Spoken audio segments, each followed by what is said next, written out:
So we're going to start our work in British literature with the earliest influences, and they began in the Middle Ages. This is a period of roughly 1,000 years, so scholars break it down into three different sections. The first period is essentially Anglo-Saxon literature, tribes that had come into England as either through migration or battle after the Romans left in the 5th century.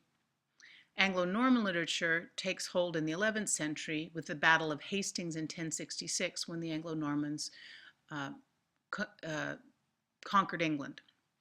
Middle English literature we'll talk about next week when we talk about Chaucer. So again, we're going to talk just about the first two this week.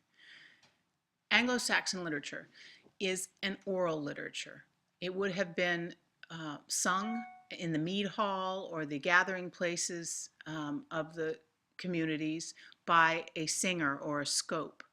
And we only have really Christianity to thank for the written record of this literature. The monks in the monasteries in England would offer that gift to us through their education, and they would record the stories of the people, sometimes in the dialect, sometimes they would translate it into Latin.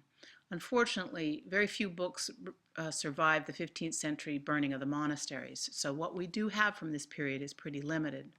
We have hymns, we have secular songs and elegies, we even have riddles giving us a sense of humor that comes out of this time. But I want to talk a little bit about Beowulf. It's the only Anglo-Saxon epic that we have. Now, one school of thought holds that Beowulf would have been performed by a singer, like I said, a scope, and that the text remains for us to read because a monk wrote it down. These folks tend to believe that you can see the Christianity that the monk would have imposed on the pagan tale. Another school of thought, which you'll read in the anthology, argues that no, it was all written originally by a Christian poet, and that one single poet reflects a very well-established Christian tradition. I think we'll never know the exact authorship of the poem, but what we can say is that it reflects both Christian and pagan values. And for our purposes, I want to talk a little bit about the pagan values because those remain, they influence literature to this day, but they're subtle.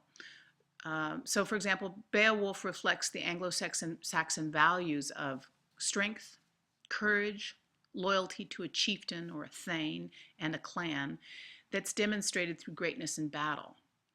It also reflects a somber view of life, a sort of tough pessimism that came with these northern tribes, because you have to remember this is a time of great strife. This is really a dark period with the Romans having left, the plagues are beginning, and people sort of eke out an existence.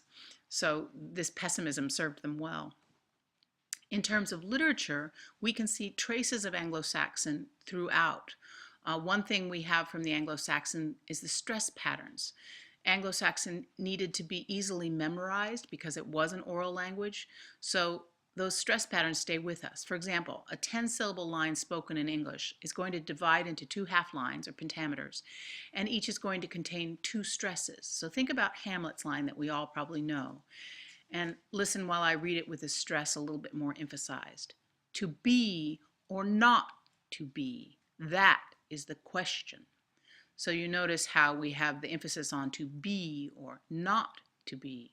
That is the question. And again, while it might vary, there's usually always 2 stresses in a pentameter, and a 10-syllable line will break down that way. We have the Anglo-Saxons to thank for that stress system. Another trace of Anglo-Saxon occurs in what we call a kenning, or a compound noun that compresses several words. So if we take a look at Ezra Pound's very loyal translation of the Anglo-Saxon elegy, The Seafarer, we can see this at work. I'll read that and then we'll talk about the kenning. May I for my own self-song's truth reckon, journey's jargon, how I in harsh days hardship endured oft, bitter breast cares have I abided, known on my keel many a care's hold and dire sea surge. So you see a kenning in breast cares, and you could argue you also see it in sea surge, where again it's compressing several words to convey an entire concept. Breast cares could be, worries, sadnesses, losses. and that would probably be spelled out in any sort of modernized translation. Another thing that I haven't written here, but you'll notice the use of alliteration, self-song, journeys jargon. That made the lines more memorable for an oral storyteller. And so that would be another inheritance from the Anglo-Saxons. Let's talk about the Anglo-Normans. In 1066, at the Battle of Hastings, the Anglo-Normans took possession of England. What they brought with them is so important to understanding English literature. They were bureaucratic, so they brought a unifying mission. That means they brought a national infrastructure. For example, they conducted the first census since the Romans had left and wrote that or recorded it in the Domesday Book. And that's a thorough register of every town and village in the country. And often sort of British snobbery will indicate that, oh, well, our family's recorded in the Domesday Book. That bureaucracy has persisted.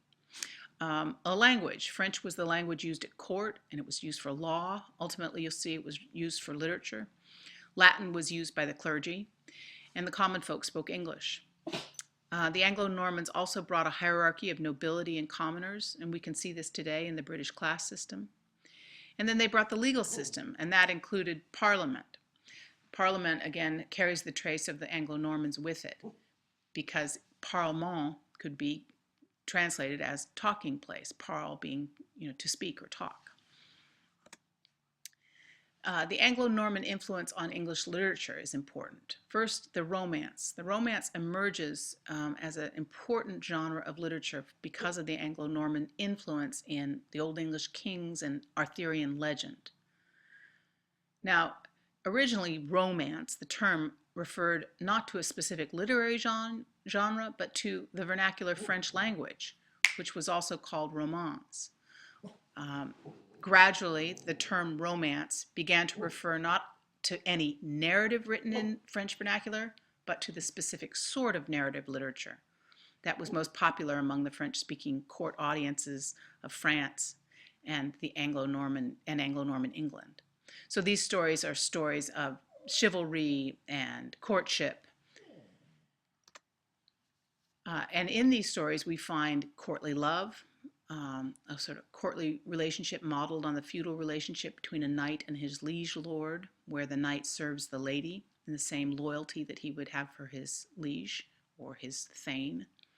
A chivalric code, which actually wasn't a code, but rather it was a set of ideals and duties that changed throughout the Middle Ages, but it was an ideal set of code of conduct that included courtesy, honor, defending the weak, loyalty to one's lord. Further influence from the Normans came in rhyme. They offered us end rhyme, and that's very much a part of literature today. So if you look just at that you're reading for today, the very beginning, the adventure of another lay, just as it happened, I'll relay. It tells of a very nice nobleman, and it's called L'Envol in Breton. And again, I'm emphasizing a little bit, but you have lay, nobleman, Briton. It doesn't matter quite how you pronounce, but you get that emphasis. In contrast, again, come back to Ezra Pound's translation of the Anglo-Saxon elegy, and you see no end rhyme. Reckon, days, oft, abided, hold. It was organized around a different set of principles. Also, the Anglo-Normans brought us syllabic verse, which is a poetic form with a fixed number of syllables per line. And when this was layered on the stress system of the Anglo-Saxon, again, remember the sort of breakdown of a 10-syllable line and the stress, two stresses within each pentameter, we have something like Hamlet's line, to be or not to be, that is the question. So with the influence of the Anglo-Norman and the Anglo-Saxon, we ultimately have English. And then finally, you're going to now turn and read L'Envol and the introduction within the Norton.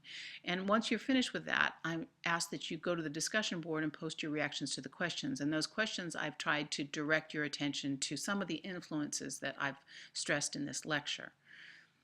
Thank you.